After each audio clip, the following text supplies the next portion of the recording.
Ever gotten a new tabletop game and been completely blindsided? Feeling like the entire experience boiled down to who gets the lucky hand, or critical dice roll, or like your game expectations were not just off in left field, but they were way on another planet? Well, today, it all happens again. Welcome to ARCS, packing the most chaos into the tiniest box that has a deceptively pretty board, adorned with demonic, backstabbing resources, all nested in the deceitful innocence of a basic card game, touting the facade of ultimate strategy. But this isn't a game, it's a cruel lab experiment. And it gets even more sinister. Also, I'm giving one away. Donkey balls. Hey Leets, I'm Pones Jones, hacker turned board game hacker, and currently, we're living in dark times. The game that rocketed to the top of everyone's best board game ever list in 2024, ARCS. It's claimed my personal sanity, and for most strategy players, this game has the artificially sweetened, pungent aroma of board gaming death. So buckle up, because in this video, we tear ARCS apart, piece by piece, to explain why strategy players, you, hate ARCS, and how it might actually just become your next obsession. Oh, and stay tuned for the giveaway info. Run it. After Leader Games' groundbreaking success of Root in 2018, which reimagined asymmetric factions and emergent conflict by hot gluing it to charming woodland creatures, they soon published Oath, which built on Root's core ideas. But instead of victory points, it has an evolving political narrative that players shape across generations. These two games laid the creative groundworks for ARCS. Announced in 22, ARCS literally evolved in front of players, carrying forward Leader Games' signature blend of deep strategy and evolving stories. But now set against a bold new sci-fi backdrop. Do you have what it takes to survive the savage reach, acquiring the most power after 5 chapters, and claiming your victory? ARCS is a 2 to 4 player game. Players lead rival spacefaring societies facing off over 5 chapters. Chapters that are made up of multiple rounds, and rounds that are made up of single player turns. And you kick it all off by playing a card game. Yes, the board is pretty. And yes, the almost messy adolescent sketch style graphics leaves you visually satisfied. But it's the rather innocuous looking action cards where all of the mind evaporating shenanigans begin. Face off to unlock turn actions and establish ownership over the highly sought after space can opener. Unlocking ambitions and, of course, your desired legacy to ultimately score points and win. Then a turn transitions to the more familiar deep space setting. You move ships, collect resources, influence courts, battling. Battles are a mixture of colored dice that work for and definitely against you. And donkey balls. Not literally, it's just what you end up yelling every time the cubes dance.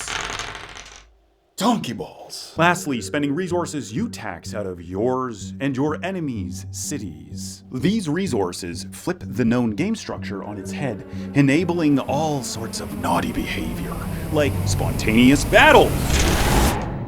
Donkey balls. Welcome to the land of tabletop strategy games, where these 6 stacks of dice are going to finally explain why you hate ARCS. We're doing a metaphor here, guys. Stay with me. Each stack represents the progression of your epic strategies, starting with planting the opening move to the grand finale. Every decision is slow, deliberate, permanent, where you can set your sights on one big prize at the end of the road and start marching turn after turn. Enter ARCS! With everything you've seen and heard, this game should blend in rather nicely with your current tabletop strategies. But that is definitely not the case. Here, let me show you. In traditional strategy games, stack 1 is where you plant your opening moves. But in ARCS, if you wield the space soup opener, you've got the initiative, and you decide the opening card game's trump color. Maybe you even trigger an ambition. It's a scoring objective to later help you win, and you get to load it with points. Feeling good, right up until you realize you just zeroed your card rank and doomed yourself to lose the Chef Boyardee opener for next round. Welcome to ARCS, where every game mechanic is like slowly pressing a blade directly through your own organs in hopes that it mortally wounds your opponent standing directly directly behind you. And in classic strategy, Stack 2 is still part of your careful setup. But in ARCS, there's already too many avenues to manage. One's chasing resources you didn't think you'd need yet. Another's moving ships to block an opponent chasing your ambition. The third's rushing to influence a city court because if you don't, someone else will lock it down. That grand plan of yours, it's already gone, and you're hemorrhaging actions fast. By now, in a traditional strategy game, you're holding back, positioning for those key big battles. In ARCS, battles use combos of assault, skirmish, and raid dice. Blue are safe, lucky potshots from a distance, red are risky close-up attacks, and orange are full-on psycho plundering raids. You choose which dice to roll and where the hits land, on enemy ships, starports, or cities. May the colored dice gods find favor in your rolling, but not too much favor. Stray excess space missiles land on nearby enemy cities, whether you want them to or not, triggering massive collateral damage and sparking outrage.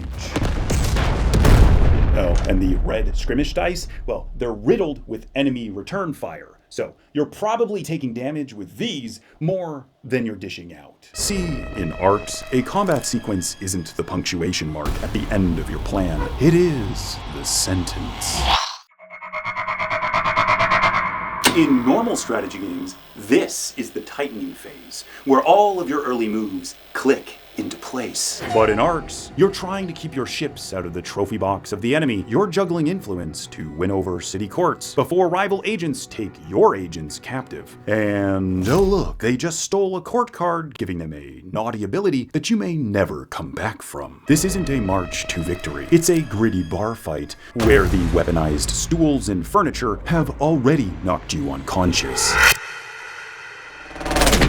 At this point in traditional strategy games, you have your resource economy all figured out.